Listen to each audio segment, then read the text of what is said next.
Alors aujourd'hui, nous allons étudier une plante très commune, très connue aussi, qui est l'ail des ours qui pousse en sous-bois.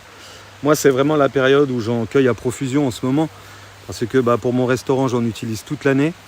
Je vais vous donner notamment les principes de cette plante, vraiment les principes actifs et quels sont les bienfaits, et surtout avec quelle plante on pourrait confondre.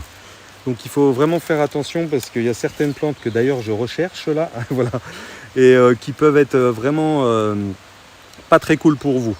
Donc déjà pour commencer par rapport aux bienfaits, c'est vraiment une plante détoxifiante, drainante.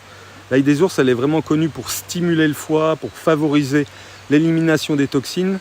Elle soutient notamment les émonctoires, comme le foie, je le disais, mais aussi les reins.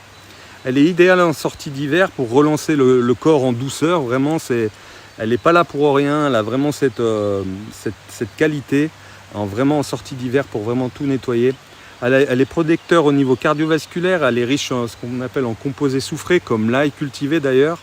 Elle aide à fluidifier le sang, à réguler la tension, à soutenir la circulation. C'est vraiment un allié du cœur en prévention. Elle a vraiment beaucoup de bénéfices similaires à l'ail classique, cultivé je dirais. Elle soutient aussi le système immunitaire, c'est notamment une antibactérienne naturelle, une antifongique, elle renforce les défenses naturelles. Elle est vraiment très intéressante vraiment dans les changements de saison et surtout, comme je le disais, hiver-printemps. Elle est aussi très bonne pour la régulation digestive. Elle stimule la digestion, elle aide à rééquilibrer la fibre et la flore intestinale, elle limite la fermentation notamment.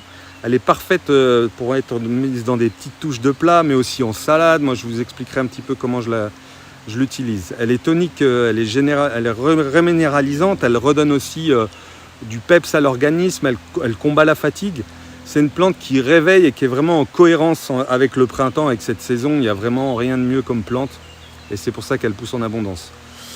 Donc en cuisine vibratoire, moi, l'ail des ours, elle est vraiment magnifique car elle permet vraiment d'allier le côté gustatif, la fonction du vivant. Je l'utilise notamment en pesto cru, dans les huiles crues, aussi dans des bouillons crus. Et je privilégie toujours de consommer cette plante crue plutôt que cuite parce qu'elle va vraiment garder sa vigueur.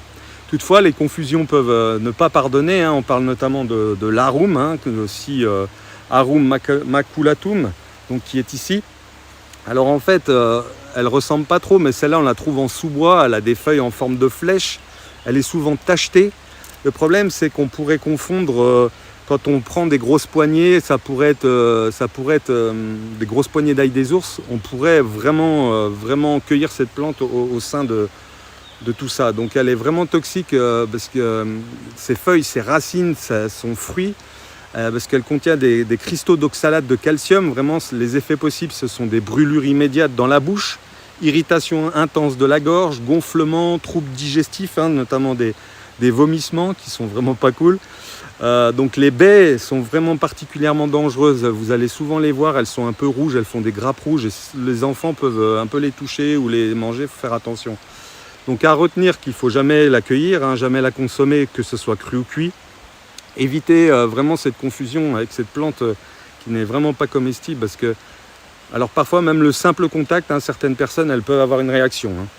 Il y a des risques de confusion aussi avec l'ail des ours, éventuellement avec le muguet, avec le colchique. Le colchique qui est carrément mortel, donc faire attention. Je dirais que l'ail des ours, c'est vraiment une plante du renouveau. C'est celle qui vient réveiller le corps en douceur, relancer l'énergie, nettoyer sans brusquer et nous reconnecter à cette force du vivant qui émerge au printemps. Et vraiment, moi, je l'utilise dans tous ses états. Enfin, comme je vous disais, souvent, là, je la fais même pas en pesto, je la cisèle très finement, je la mets dans de l'huile, je la conserve dans l'huile et après, je l'intègre à mes préparations. On a aussi les boutons floraux en ce moment qui commencent à émerger. Alors peut-être dans certains endroits on est déjà au stade de fleurs, mais les boutons floraux, moi je les conserve donc dans le vinaigre, ce qu'on appelle les capres, ça commence à être de plus en plus connu. Je les fais aussi lacto-fermenter, donc avec du gros sel. Ça c'est très intéressant parce que ça donne pas du tout le même résultat et ça amplifie encore plus les bienfaits de la plante. Donc tous les bienfaits que je vous ai cités tout à l'heure, ils sont encore plus amplifiés avec ça. Donc voilà, après cette plante, souvent on me demande aussi, quand il y a déjà les fleurs, elles sont plus on dit qu'elles sont plus bonnes. Alors ça c'est une légende parce que moi je les cueille même quand elles sont au stade de fleurs. Si j'ai des belles, vraiment des belles feuilles, je vais vraiment cueillir les feuilles même au stade de fleurs. Après les fleurs je les utilise aussi pour décorer les plats, pour les mettre dans les salades, pour les faire sécher aussi parce qu'en fait je garde mes fleurs séchées toute l'année.